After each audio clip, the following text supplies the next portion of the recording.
Hello all newcomers and welcome back my fellow Aeternians. As always, it's me, Emperor AP. Thank you so much for being here in the Empire of Aeternia with us, specifically in our newest territory, Talon and Vine Farm. I want to bring up a few important mentions today about updates to our Empire, development since our last live stream, and then I want to give a grand tour of our property before that sun goes down. So, without further ado, let's get into it. First off, Dominion of Aeternia, thank you for being here. It means a lot. I wanted to show off the Garden of Nations sign. As you can see, last time we built this beautiful sign. If you were a part of that moment with us, thank you so much. In addition, we have now made a great place of honor on it.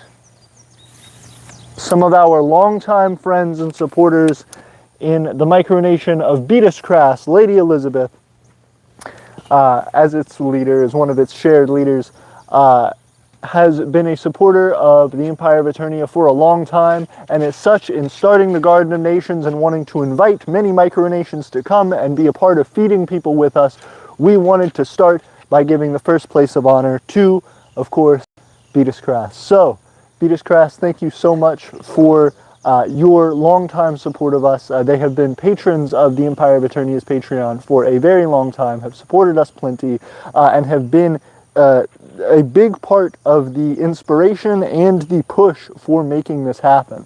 Beatuscras has done a lot of their own good work in their own community, as well as supporting other micronations who support things like agriculture, things like environmentalism, and like trying to make, as they say, a better tomorrow. So, that being the case, we are happy to present them with this first placement on the Garden of Nations board. This is going to be hopefully filled with micronations one day. This will probably be built out a little bit so that we can accompany them on the sides, accommodate them on the sides so that they don't actually block the sign. But this is going to be big, and this is their honorary spot right smack dab in the center, right at the top. As they have earned that. So long as I have actually sent them a picture with this and my picture next to it showing off their space of honor. If they choose to accept it, this will be the first and the only micronation who gets this honor absolutely for free. And I say for free, but it's not actually for free. They have just preemptively paid way more than we could ever ask them to. So they have been incredible supporters, and they have earned that. That being the case, we will be looking for financial contributions in the future for positions like this. And of course, Beatuscras has staked their claim there.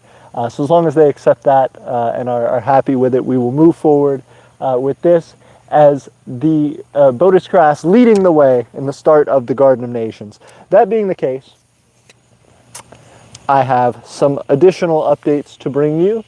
This way. Sorry everyone, we had a disconnection issue. We have our cabbage here, which has been growing steadily. It had started dying when we actually transplanted it. We were really scared about it. A number of the leaves died and decayed away. Now we are trying to watch for hornworms, which are absolutely devastating to this plant, but that does seem to be perking up and getting back to normal. Our eggplant, somehow this one little tiny eggplant did manage to survive and is hanging on tight from its transplant. And then of course our 3 bell peppers, actually the strongest in the bunch. They are getting a lot of new growth here. Maybe a little bit difficult to see, but I can show you all of these little tiny baby leaves that are growing on the top. Those are going to shoot out and become our biggest players here in this small garden bed. So we do have this garden bed started. We have a lot of space for their roots to get in and grow and get bigger. And that being the case, we need to plant more of our gardens. So one of the next biggest updates is just that we have another garden bed that we are actively building. We need 2 more pallets to get this one finished up. So we should have that finished up pretty quickly. We have a hay bale here, which as you saw, we added hay to the top over there to be able to supply it with some kind of cover that keeps in moisture, reduces some of the heat directly on the roots and the soil, that further dry it out and crack it up and cause issues for the roots and all of that good stuff. So that being the case, I now want to take you into the wide expanse, into the beautiful extension that is our field, and get to walk you around a few places. So it is great to see everybody. Dostrov said, I'm the president of Volcanist People's Republic. Would you allow me to visit your micronation? I sure would. If we set it up properly and you had the proper visas and set up, absolutely. We have not offered official tours yet, so if we were to offer one for a foreign diplomat such as yourself, that would have to be something that is crafted personally. You need to reach out to us at aeternianempire@gmail.com. If you don't remember that, there is a link down in the description. Email us, let us know what your interest is in visiting, what the timeline looks like, and we can figure out the details from there. Great to see everybody. Let me go ahead and hop this fence and continue on to the rest of Talon and Vine Farm. Okay, so this way, let me reduce the size of you guys so that way, of tripod, so that way, as we walk, I can show you more of the property. Look at this, absolutely beautiful. Currently, we do have a farmer who is working this field right now. Not something that we are profiting from, but something that had just been used in this way for a long, long time, and we didn't want to disrupt their families' production, you know, in the middle of the year as we move in their harvest. So they are growing beans right now. After this harvest, we will be trying to take over the field and doing more with it. But initially moving in, we don't have the means, so we let a farmer take advantage of that. But we are walking actually a little farther than I should because I need to do something, which is turn our compost pile. We have a very small compost pile right here, as you can see. This was significantly larger only several days ago. So this has been working quite quickly in that Alabama heat, that beautiful sunset going down behind us. You can imagine just in this open field how absolutely insane that heat is. Again, we have that black plastic bag over it. Support in that heating process, breaking. We need to add a lot more mass to this. So once we get done with that that hay bale and a couple of the other things that we're going to be creating waste from, we're going to go ahead and fit that into our pile, continue our composting. That being the case, I'm actually going to turn this pile, so I'm going to go grab my pitchfork, look like a real farmer, and get to work.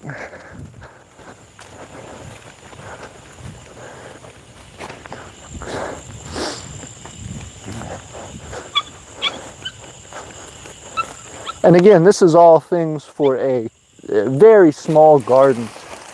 We are right now with that one garden bed, that one raised bed, and then again, the plants that you guys have seen for quite some time over the spring and early summer of us growing and developing at our previous home prior to coming out to Talon and Vine. Now we actually have the ability to move those plants out here to Aeternian territory, to Talon and Vine Farm. So we did that, and they've still, unfortunately, most of them been sitting in the containers they showed up in, which is a rough situation for them to be in, especially that they are, especially that they're nearing the end of their life cycles. So, you know, these are plants that developed, have produced some, for example, we have cherry tomatoes that have produced some small cherry tomatoes, but they're very, very baby. They're very small just because they weren't able to get to size in the small containers that we had them in. So now we're developing the infrastructure to properly grow our garden. We actually, 2 years ago, we did not successfully maintain a garden. We had a garden. We planted a bunch of stuff out at Vitae, our capital territory, and we didn't take care of it. We couldn't get out there enough, and it just didn't grow like it needed to. It wasn't being nurtured, wasn't being taken care of. So then this past year, this, you know, now this current summer, I suppose, this current season, we have been making progress with that. We have been actually growing produce and seeing some kind of harvest, even if it's very, very minuscule. Technically, from that that garden we planted last season, last summer, we did get something out. Very, very minimal. We got some onion. We got a couple of peppers. Very, very small amount. I mean, one handful's worth of food. Not enough to feed a nation. But this garden has produced consistently throughout its season. Our lettuce, for example, has bolted now, but when it was in its prime, we were getting lettuce for salads every day. This wasn't huge salads, but enough for one or two people. You know, you got 4 or 5 plants, you can kind of pick from them, and it works out. So we were able to add to our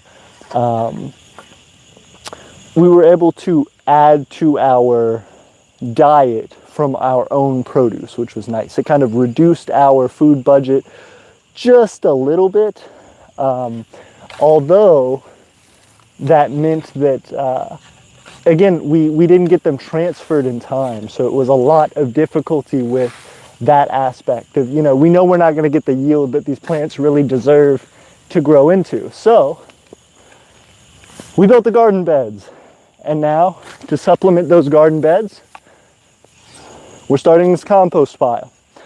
Once this compost pile gets started and gets to mass to really start producing, we will be in a situation where we are just consistently maintaining it. So no longer is it that we have to get this big project started and get this compost pile to start making useful compost for us. It will just be something that can develop more as a biological system on its own, a self-sustaining, semi-self-sustaining production system, where we're really just adding in these food scraps, these additional scraps, lawn clippings, things like that from our activities here at the farm, and that translates directly into benefit for our crops. Extra fertilizer, extra nutrients, extra rich soil, not only in the actual compost pile itself, but also just from the area that it's going to be surrounded by. We're right next to the field, we're right next to a lot of native plants that have just kind of grown up wild here, and those will all get some slight benefit from this compost pile, from having a pile of decaying nutrients sitting on top of it and kind of feeding it and helping to add to the ecosystem just a little bit. Again, this is the startings of a compost pile. You would see, you know, people who make much larger, more professional, more well-developed compost would say this is not a compost pile at all. This is hardly a compost pile, but it is the start of one. And so we're turning it regularly, keeping it in the sun, keeping it getting hit with those infrared radiation, or I guess the UV radiation that turns into the infrared radiation. And we are getting it done.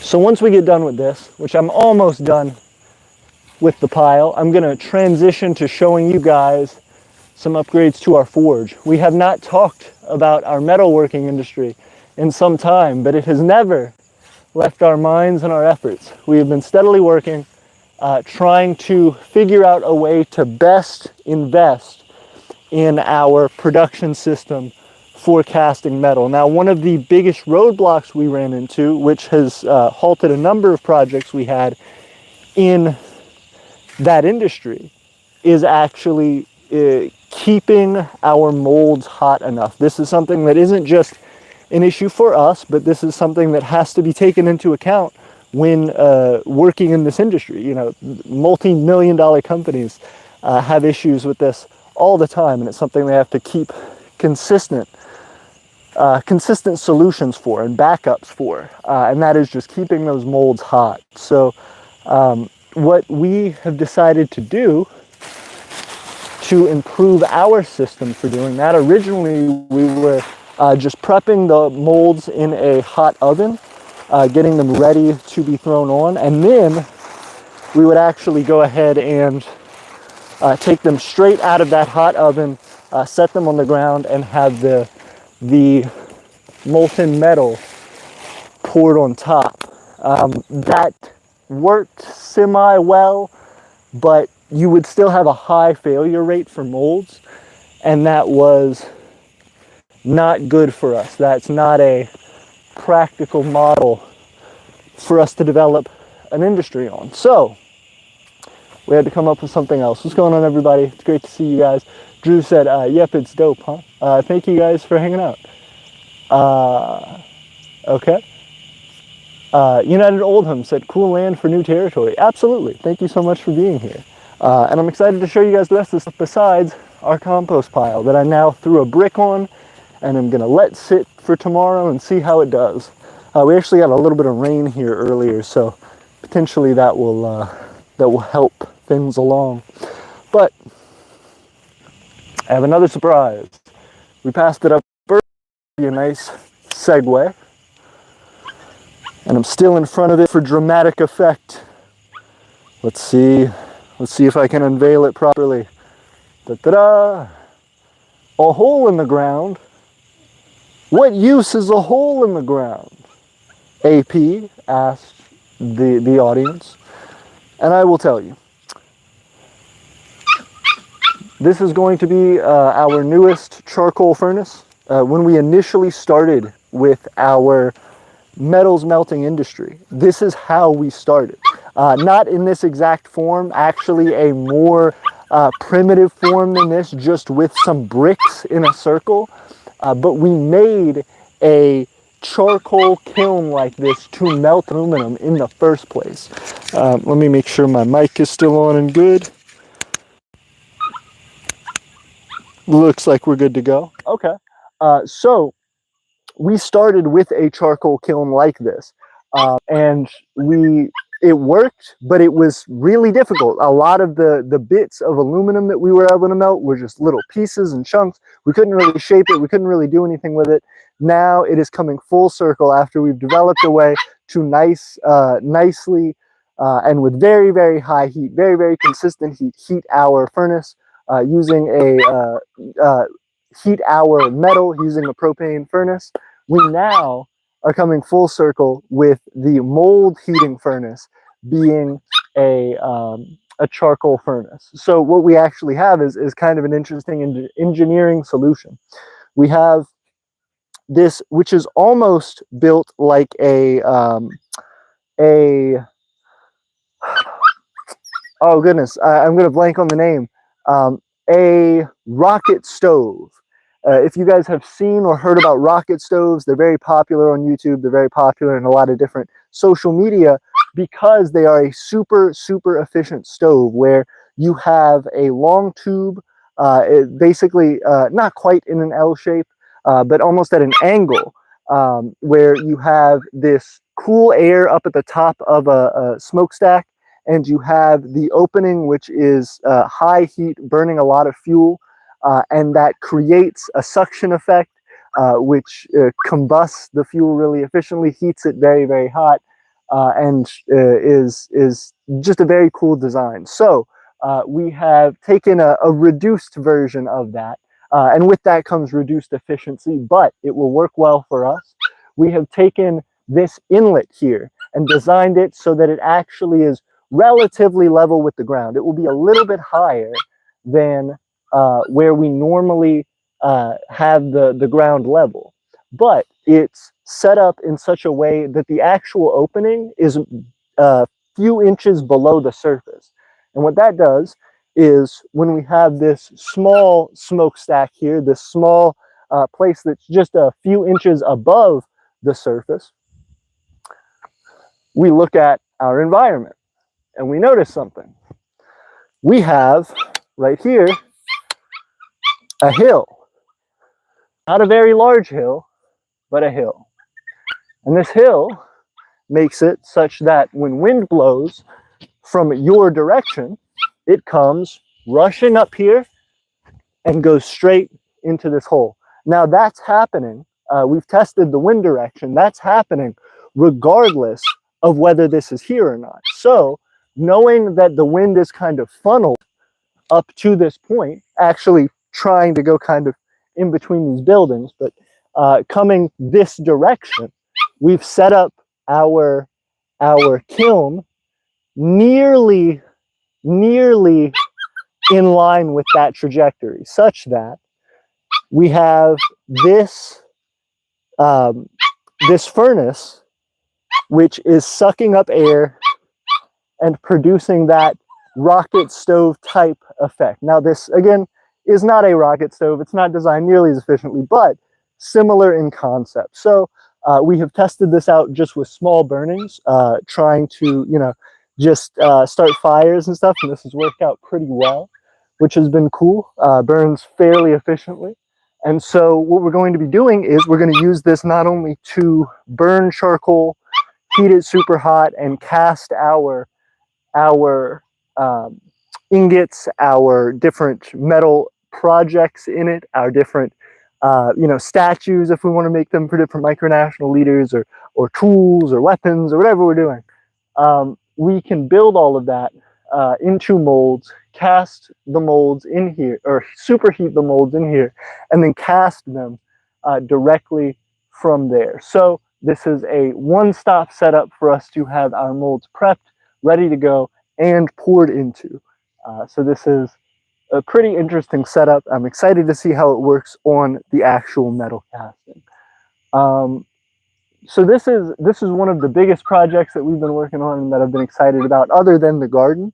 And this is one that I think will pay off kind of in connection with the garden. As the garden grows, as we're able to do more and more out here, we are going to need some way to produce tools. We're going to need some way to produce things that are really specific and really niche. If something breaks, if something, you know, we're just trying to build something or repair something that needs some kind of a really weird part or shape, we have the means to do that, especially now that we have the capability to weld. This is probably not going to be something that would directly melt steel, for example, and trying to cast steel or iron or something like that. Technically, you may be able to get it hot enough if you were able to put like a blower on the end and really crank it. But that would not nearly be the attempt. Even in our propane furnace, just wouldn't be efficient to do. But this would be great for doing some very minor blacksmithing, being able to actually take iron rods, steel, and shape it a little bit in this furnace, then going from there and actually being able to carve pieces into it, do things like that with some power tools. So we have the ability here with this setup to become more dynamic, to become more diverse in our skill set, in our capability to handle more complex issues. So that's our setup. You guys can probably hear these puppies barking nonstop. They are excited to come and hang out.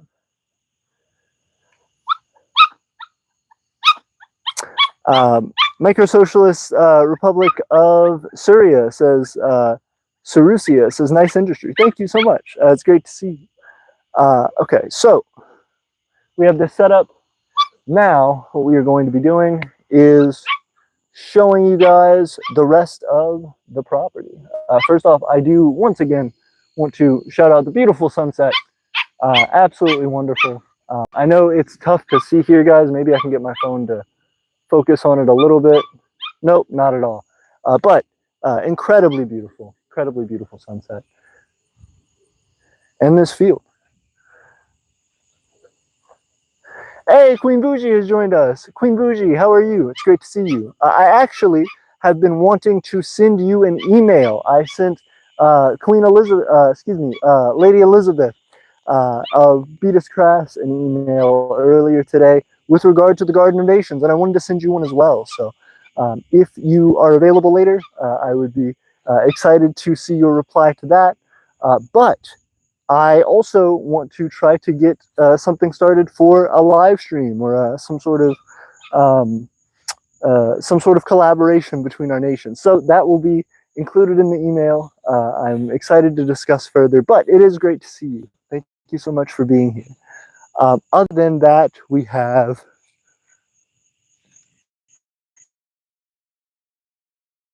behind these trees is pond. I probably am not going to show you guys tonight as the sun is going down, but I would love to show you guys in a part 2 that pond, show you guys kind of what we're up to over there, what can be done over there, and how we're going to attempt to develop the whole area. Again, we don't have the means or equipment to take on this whole large field, but we do have the means to get started with our small garden. We do have the means to get started with our metalworking industry, and we'll be moving forward. It's nice. It's nice. There's been almost no time, in fact, no other time in imperial history where we have had the culmination of resources that we've had now. There's no other point where we've been seeking specific goals and been set up and aligned to try and do things, and then now those things have the assets covered to provide for them. So we're incredibly grateful, we're incredibly lucky for that, and we need to utilize them. It's time to get started. It's time to actually take that to the next level. So what we're doing here with, again, these few minor upgrades, these few minor tweaks, are valuable. They are the stepping stones to the developments that we're planning on in the future. That being the case, we have the furnace that I showed you guys. We have the compost pile that I showed you guys, and now there is one other thing that I would love to show you, which is our quail. Our quail, if you guys remember from previous live streams, were killed. These puppies and their mother, not the puppies themselves, but their mother, killed our flock of 5 quail that were producing 4 eggs a day consistently for us, and absolutely decimated our flock. So that was brutal for us. That was something that we absolutely, and yet we needed to push on. So what did we do? We started rebuilding. We rebuilt the quail cage. Not only rebuilt it, we made it tougher. We gave it additional improvements. And now it is effectively our quail tank. Nothing is getting to those quail in there, while also maintaining the kind of quail tractor function that we wanted, being able to pull it around the yard, being able to have the quail eat on the grass and do that. But now we have a surprise. After 2 weeks basically of having these quail and starting to work with them, we are back. I don't know if you guys can see that or not, but that right there next to our 5 beautiful quail is a quail egg.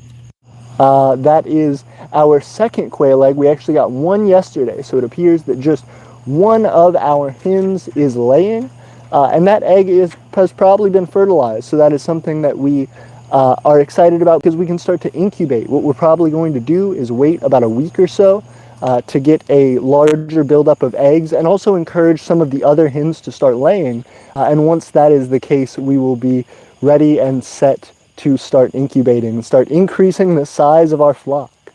Now, one thing that is nice and exciting to point out again is that we have made all of these upgrades. Oh, be careful, puppy.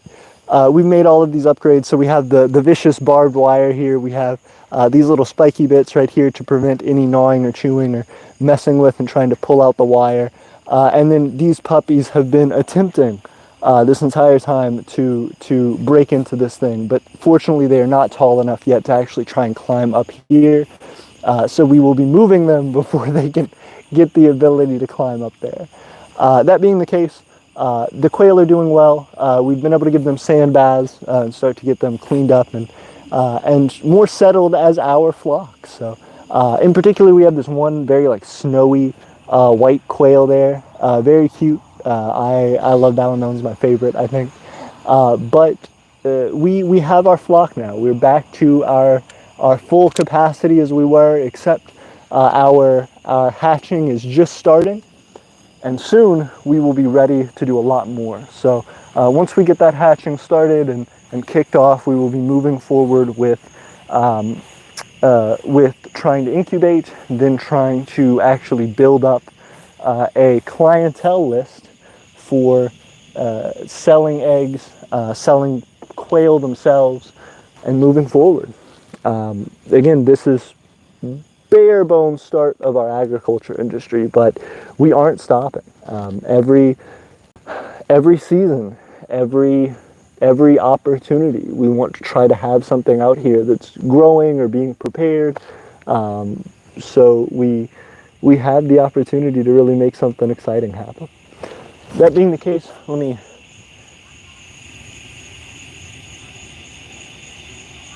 talk to everyone. Oh, Queen Bougie said, yes, absolutely. Surusia said, we have begun iron production. Hey, congratulations. How are you doing that by chance? Do you like have an iron mine near you, or do you get the ore from somewhere potentially and then like refine it down? Are you just taking like raw iron from a, I say raw iron, are you taking like used iron, scrap iron from a product and then like cutting it up? Ooh. Hello. I just came by to say hi. Oh, hey, what's going on? I saw them out there in the truck, so I wasn't sure if... Oh, you're all good. I'm doing a live stream. Oh, my bad. Oh, no, you're good. What's up? I was just coming to say hi, see how y'all were doing. We're chilling. We're doing good. How the growth was. Oh, yeah, we're slowly getting it. This one little garden bed. Hanging out, doing good. That's awesome. Yeah. Brilliant. That's what we've been up to. It does look like the sun's going down, so I'm going to probably go ahead and go. But it was good to see everybody, and until next time, Aeternia forever.